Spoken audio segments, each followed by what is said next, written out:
البدع والأهواء، أهل البدع العقائدية وأهل البدع السياسية.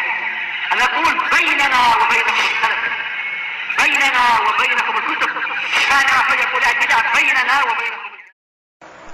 الحمد لله رب العالمين، والصلاة والسلام على المبعوث رحمة للعالمين وعلى آله وأصحابه ومن تبعهم بإحسان إلى يوم الدين. أما بعد، ikhwanil kiram rahimani wa rahimakumullah. Kita masih pada pembahasan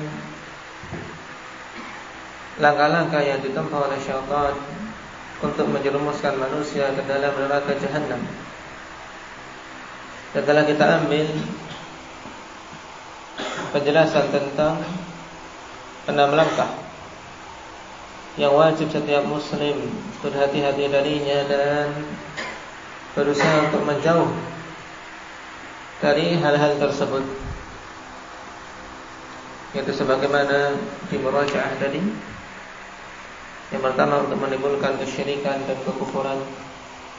Yang kedua, menjerumuskan manusia dalam dosa-dosa dan kebid'ahan. Yang ketiga, menghalangi manusia dari ketaatan. Kemudian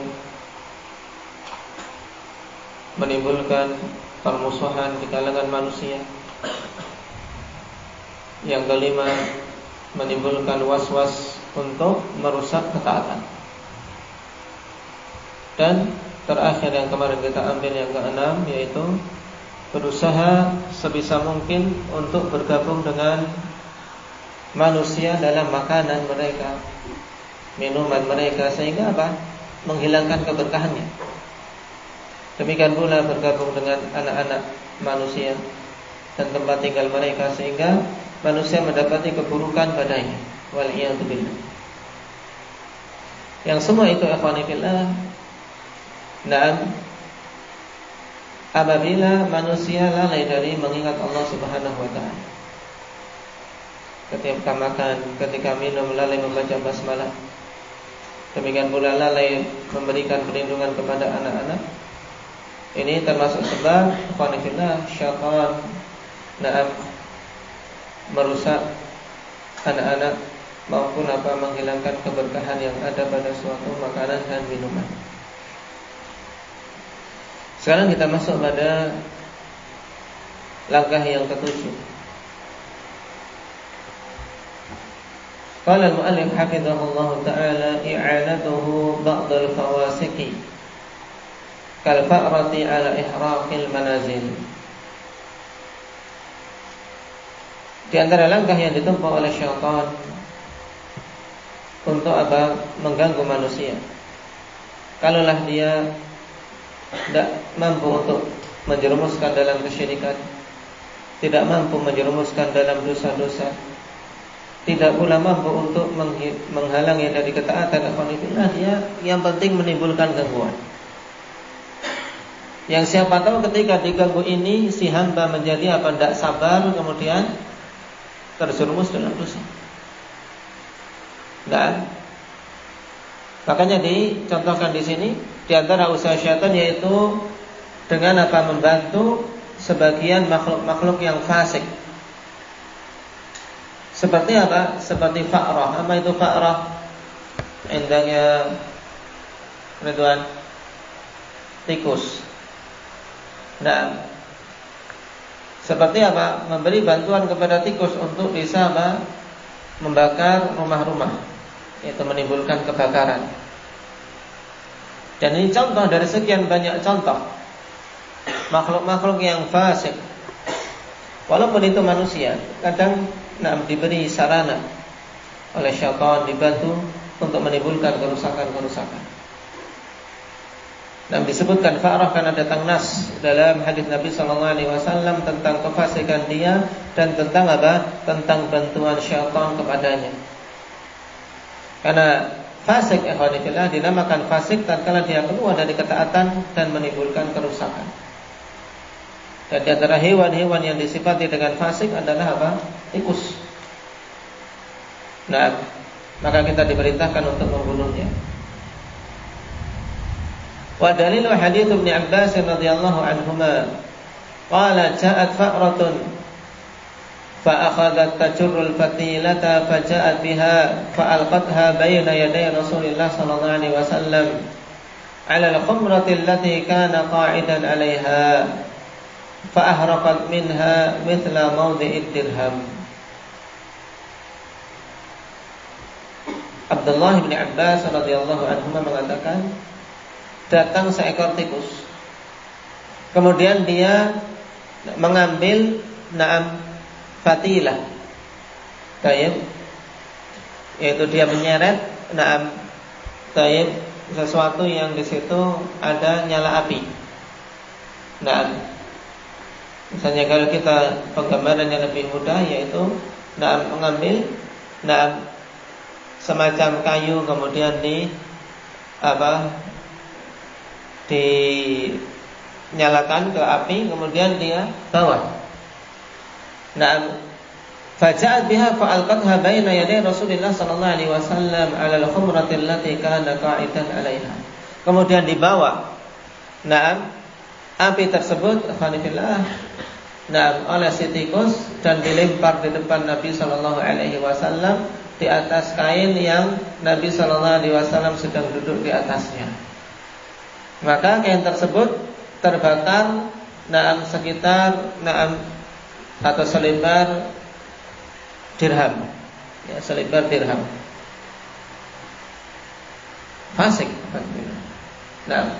Maka Nabi sallallahu alaihi wasallam kemudian mengatakan, "Idza nimtum fa'atfi'u surujakum. Fa inna syaitan yadullu mithla hadhihi 'ala hadha fatuhriqakum." Apabila kalian tidur, maka matikanlah lentera-lentera kalian. Lentera yang pada zaman itu masih menggunakan api. Apabila tidur diperintahkan untuk dimatikan lilin. Karena sungguhnya syaitan menuntun makhluk-makhluk yang seperti ini untuk mendapatkan api tersebut sehingga dia bisa menimbulkan kebakaran. Di sini yang menjadi inti pendalilan bahwasanya syaitan ikhwanillah membantu makhluk-makhluk yang fasik untuk apa? Untuk menimbulkan kerusakan, untuk mengganggu orang-orang yang taat kepada Allah Subhanahu wa taala.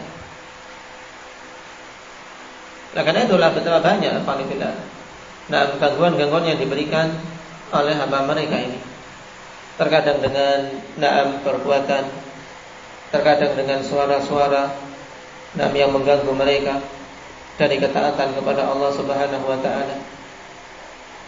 Yang membimbing untuk itu syaitan, mengarahkan untuk itu syaitan.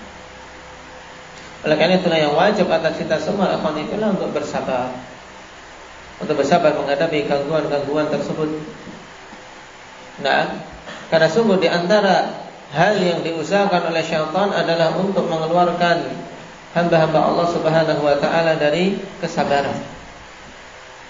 Sebab tatkala seorang keluar dari kesabaran, sudah dia akan jatuh kepada apa? Kepada celaan dari takdir, kepada keputusasaan, sehingga merasa putus asa dari rahmat Allah Subhanahu wa taala yang ini merupakan sebab kebinasaan. Sebagaimana berkata Imam At-Tahawi rahimahullahu taala dalam akidah Tahawiyah beliau ikhwanillah, beliau mengatakan al-amru min makrillah wal ya'su min rahmatillah yang kulani an millatil Islam. Seorang merasa aman dari makar Allah Subhanahu wa taala dan merasa putus asa dari rahmat Allah Subhanahu wa taala, ini dua perkara yang akan memindahkan seseorang dari agama Islam. Dalam artian perkara yang bisa mengeluarkan seseorang dari keislaman. Kalau sudah putus asa dari rahmat Allah Subhanahu wa taala, alhamdulillah. Ini alamat kekufuran. Kenapa? Karena Allah Subhanahu wa taala di antara sifatnya adalah Zat yang maha luas rahmatnya. Allah Subhanahu wa taala berfirman, "Wa rahmati wasi'at kulla syai'." Dan rahmatku itu luasnya melingkupi segala sesuatu. Seberat apapun ujian, seberat apapun perkara yang menimpa kita, ikhwanillah, wajib untuk kita yakin bahwasanya Allah Subhanahu wa taala akan memberikan jalan keluar. Jangan sampai seorang muslim putus asa dari rahmat Allah Subhanahu wa taala. Inilah yang diusahakan oleh syaitan. Dengan menggiring orang-orang fasik, untuk mengganggu ahli tauhid, mengganggu orang-orang yang beriman. Maka ketika mendapati yang seperti ini, bersabar. Allah Subhanahu wa taala hibur nabinya dengan firman-Nya, la yadurrukum illa adza. Tidak memudarati kalian. Tidak memudarati kalian mereka itu kecuali apa? Hanya gangguan saja. Ya terganggu. Terganggu. Baik. Sebagaimana yang kita alami beberapa hari ini, nasallallahu al-i'anah. Baik gangguan. Tapi bersabar. Dan kita mengingat banyak-banyak ayat tentang pahala kesabaran, juga hadis Rasul sallallahu alaihi wasallam tentang keutamaan kesabaran. Baik.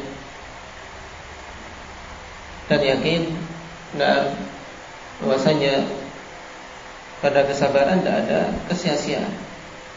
Maka ihtisab butuh ihtisab butuh. Kita mengharap pahala dari Allah Subhanahu wa taala. Pada gangguan-gangguan yang menimpa kita.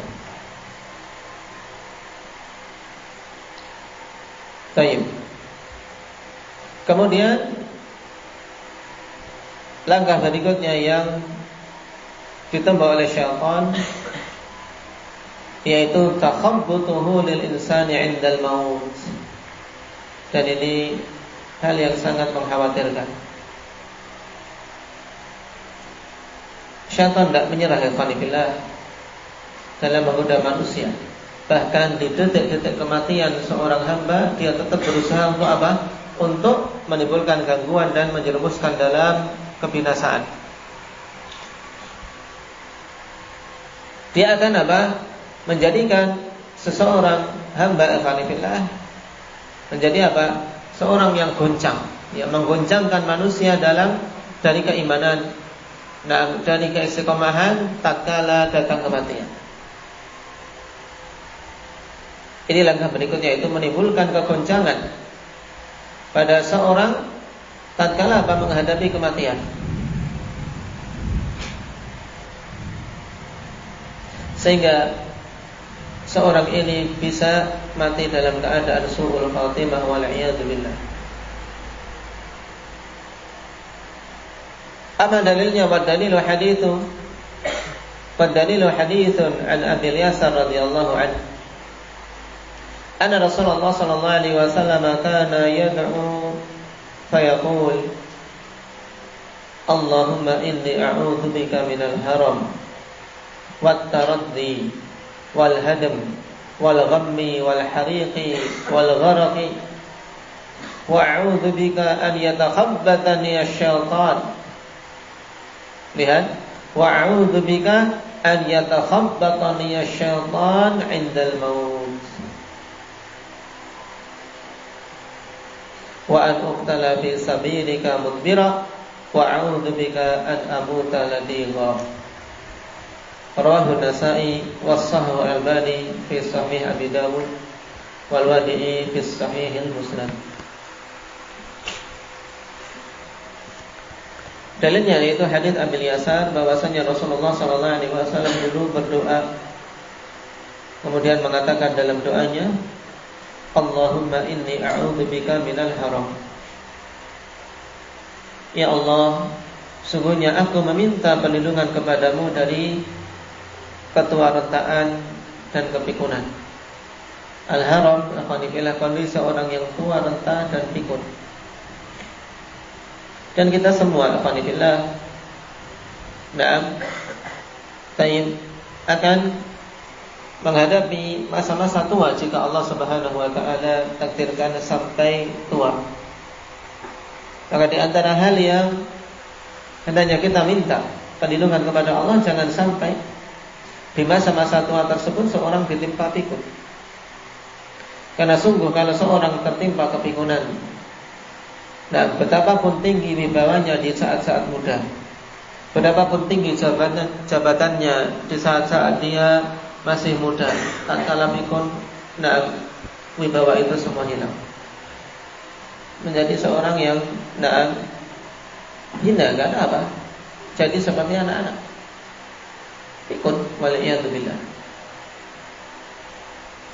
Maka Nabi saja ikhwanifillah minta perlindungan dari hal tersebut. Dan di antara sebab juga untuk seorang terjaga di masa tuanya ikhwanifillah, betul-betul berusaha untuk menjaga apa-apa yang Allah berikan di masa mudanya. Ketika dia menjaga di masa muda ini mata, telinga, mulut kita, juga jasad kita dari kemaksiatan kepada Allah, maka yakin biidznillah Allah Subhanahu wa taala akan jaga itu semua di masa-masa tua kita. Dulu telah kita dengar kisah nyata dari Syekhuna Ahmad ibn Uthman Al-Adani hafizahullah ta'ala ketika berkunjung ke negeri kita beberapa waktu yang lalu. Tentang kisah siapa? Seorang kakek-kakek yang senantiasa senantiasa membaca Al-Quran. Membaca Al-Quran sampai di waktu tuanya, alhamdulillah, buta, sudah tidak bisa melihat. Ketimpa kebutaan. Tapi setiap mau membaca Al-Quran, Allah Subhanahu wa ta'ala berikan penglihatan. Bisa melihat tatkala membaca Al-Quran. Ketika sudah tidak membaca Al-Quran, sudah tidak melihat lagi. Penjagaan dari Allah Subhanahu wa ta'ala. Kenapa? Karena mata tersebut tayyib dijaga untuk ketaatan kepada Allah. Kemudian wat-taraddi, meminta perlindungan dari taraddi, yaitu mati dalam kondisi terjatuh dari tempat ketinggian.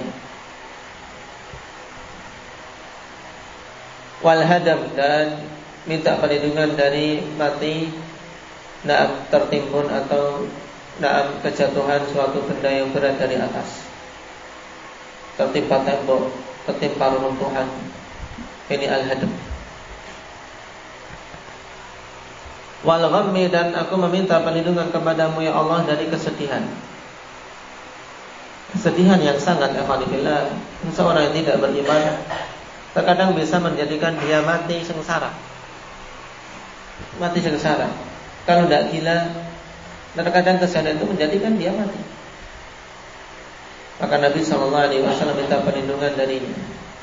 Wal hariq, minta perlindungan dari terbakar. Wal gharaq, dan aku meminta perlindungan kepadamu ya Allah dari tenggelam.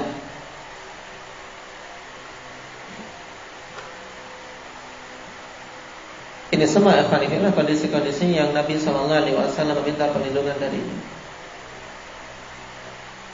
Kemudian beliau mengatakan, wa a'udzu bika an yatakhabbata liya syaitan indal maut, dan aku meminta perlindungan kepadamu ya Allah dari dari gangguan syaitan sehingga menggoncangkan kekokohanmu tatkala datang kematian. Karena sungguh saat datang sakaratul maut, itu saat-saat yang paling menentukan. Maka syaitan tidak ingin menyia-nyiakan waktu tersebut. Selama dia masih mampu untuk menggoda, dia goda. Allah Subhanahu wa ta'ala menjadikan tolak ukur adalah akhir dari amalan. Sebagaimana sabda Nabi SAW, innamal a'malu bil khawatim. Hanyalah sungguhnya amalan-amalan itu bergantung dengan penutupannya. Makanya syaitan mengusahakan agar ketika seorang menutup amalan ini, bagaimana bisa menutup amalannya dengan keburukan. Makanya kita banyak-banyak meminta sabat, meminta kekokohan, meminta istiqamah, agar apa? Ketika menghadapi kematian tersebut, alhamdulillah bisa apa? Mendapatkan husnul khatimah. Kalau Nabi SAW saja alhamdulillah sampai seperti ini, meminta perlindungan jangan sampai digoncangkan oleh syaitan ketika datang kematian, apalagi kita. Sehingga tidak heran kalau para a'immah, semisal Imam Ats-Tsauri rahimahullah ta'ala, sampai menangis semalaman dikarenakan khawatir su'ul khatimah. Khawatir su'ul khatimah. Ketika datang kematian, ternyata malah digelincirkan oleh syaitan. Di antara bukti nyata ikhwanillah usaha syaitan, bahkan dia tidak putus asa untuk menggoda apa? Para ulama kibar, para ulama yang mereka menghabiskan hidupnya untuk membela akidah yang hak. Sebagaimana riwayat yang masyhur tentang kisah Imam Ahmad rahimahullah ta'ala. Imam Ahmad, siapa yang tidak tahu dari kalangan ahli sunnati wal jamaah tentang imam yang mulia ini? Seorang imam yang beliau apa? Beliau na'am rela untuk dicambuk demi membela akidah ahli sunnah. Na'am bersabar dalam menerima berbagai macam siksaan. Na'am dan kokoh mengatakan bahwasanya Al-Quran kalamullah dalam waktu yang bukan sehari, 2 hari, sebulan, 2 bulan, tapi bertahun-tahun. Pada beberapa masa khalifah. Dan di akhir kehidupan beliau akhwani fillah, syaitan tidak menyerah. Syaitan tidak menyerah. Sebagaimana diceritakan oleh sang putra yang saat itu sedang menemani Imam Ahmad rahimahullah ta'ala. Tiba-tiba di akhir Imam Ahmad mengatakan la ba'du, la ba'du, la ba'du. Ini maksudnya tidak nanti. Kenapa ini? Kok tiba-tiba ayahnya berkata demikian, kemudian ditanya. Beliau menceritakan bahwasanya datang syaitan memujiku, menunjukkan bahwasanya dia sudah apa? Sudah tidak bisa lagi menggodamu wahai Ahmad. Sungguh kami sudah tidak bisa lagi menggoda engkau wahai Ahmad. Engkau sudah luput dari apa? Godaan kami. Dalam artian sudah bebas dari godaan kami. Mungkin kalau seorang jahil mendapatkan seperti ini dari syaitan, alhamdulillah, bersyukur, mungkin sudah besar kepala, menganggap dia sudah apa? Sudah selamat. Padahal ini adalah jebakan syaitan, karena dia masih hidup. Tapi Imam Ahmad seorang yang alim, sering mendapatkan kekokohan dari Allah Subhanahu wa ta'ala, ingin digoda agar timbul ujub, timbul bangga diri, sehingga lalai dari kebutuhan kepada Allah Subhanahu wa ta'ala. Maka jawaban Imam Ahmad, tidak, belum nanti, karena saya masih hidup, saya belum selamat darimu. Tidak, belum nanti. Nah, karena memang selama nyawa kita masih di jasad kita, alhamdulillah, tidak ada sakit. Sehingga butuh terus meminta kekokohan dari Allah Subhanahu wa ta'ala. Ini bukti nyata yang dikisahkan dalam biografi Imam Ahmad rahimahullah ta'ala, bagaimana usaha syaitan terkadang ingin menjerumuskan seakan-akan dia adalah seperti apa? Makhluk yang sudah putus asa dari kita, menimbulkan ujub pada diri-diri kita, seakan-akan kita ini orang yang selamat, seakan-akan kita ini sudah orang yang terbebas dari ujian dan seterusnya. Wal'iyadzubillah. Ini termasuk bentuk apa? Takhabbutus syaitan 'indal maut. Usaha syaitan untuk mengguncangkan kekokohan seorang manusia ketika mendekati kematiannya. Kemudian kelanjutan dari doa Nabi sallallahu alaihi wasallam, wa an uqtala fi sabilika mudbira. Dan aku meminta perlindungan kepadamu ya Allah dari terbunuh di jalanmu dalam keadaan mundur, melarikan diri. karena ini termasuk dosa besar. Melarikan diri tatkala seseorang berperang di jalan Allah Subhanahu wa taala dalam keadaan mudbir. Kemudian wa'udzubika an amuta lanigha, dan aku minta perlindungan kepadamu dari mati dalam keadaan tersengat.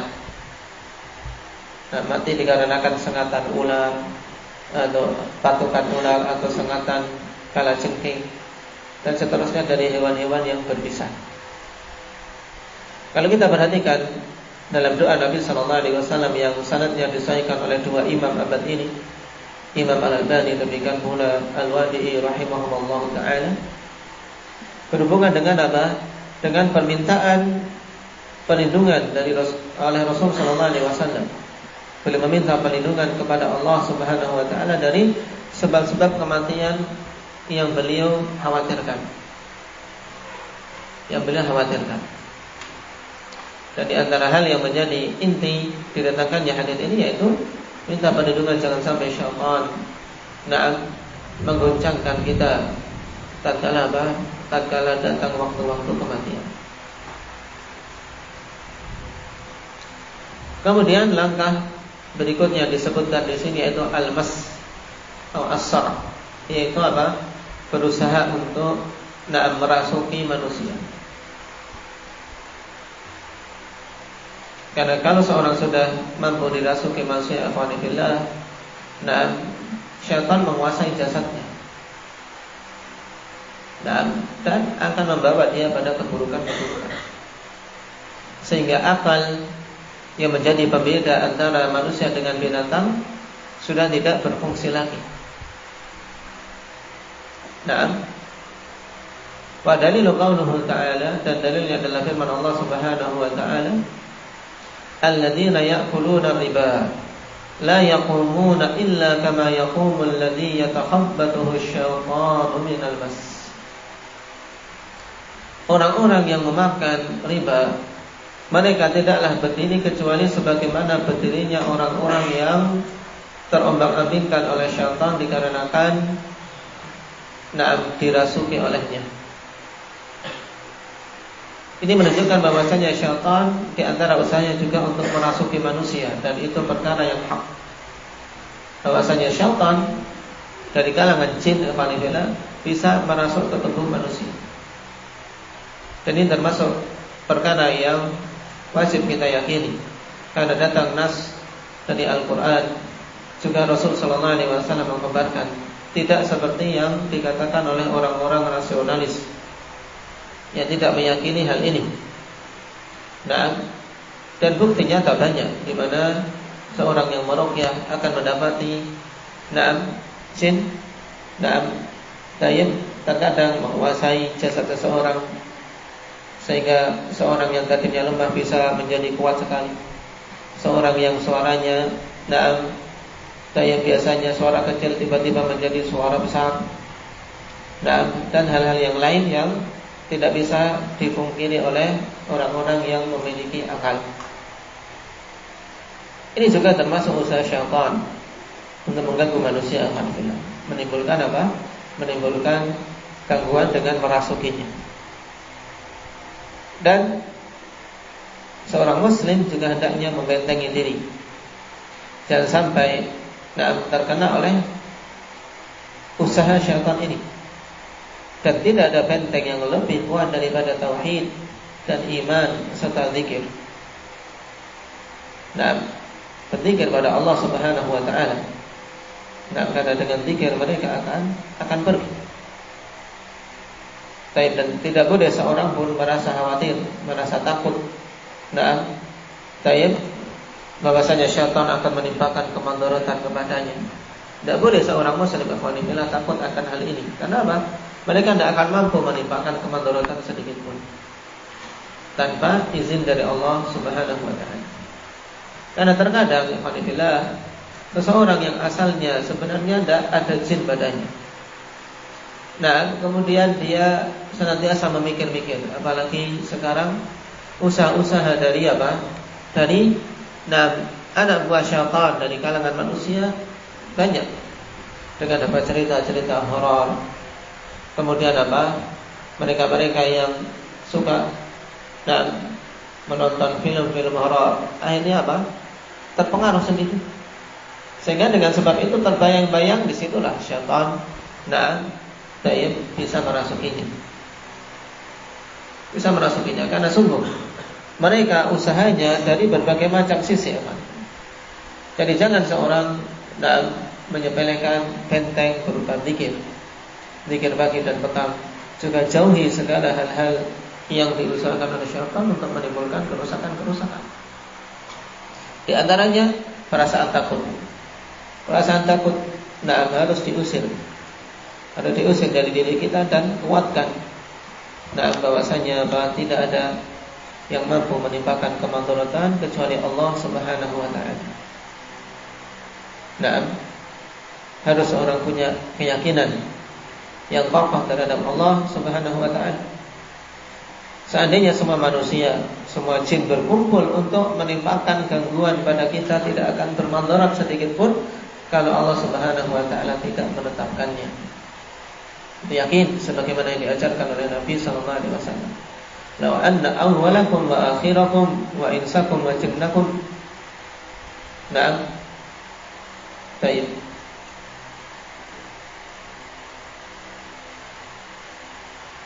Dalam hadis Rasulullah sallallahu alaihi wasallam menegaskan apa? Wa lam istama'u ala ay yanfa'uka bi syai'in lam yanfa'uka illa bi syai'in qad katabahu Allah lak. Wa in istama'u ala ay yadurruka bi syai'in lam yadurruka illa bi syai'in qad katabahu Allah 'alaik. Kalau mereka semua berkumpul untuk menimbulkan kemanfaatan, maka tidak akan mungkin mampu kecuali yang telah Allah tulis. Sebagaimana pula ketika mereka berkumpul untuk menimpakan kemadaratan, tidak akan mampu kecuali apa-apa yang telah Allah Subhanahu wa taala tetapkan. Ini wasilah-wasilah yang disebutkan dari sekian banyak wasilah-wasilah syaitan yang tentunya semuanya kita wajib berhati-hati dan banyak-banyak minta perlindungan kepada Allah Subhanahu wa taala. A'udzu billahi minasyaitonir rajim. Juga zikir pagi dan petang. Kalau kita perhatikan, semuanya afadillah di saat pagi, di saat petang, kemudian di saat malam.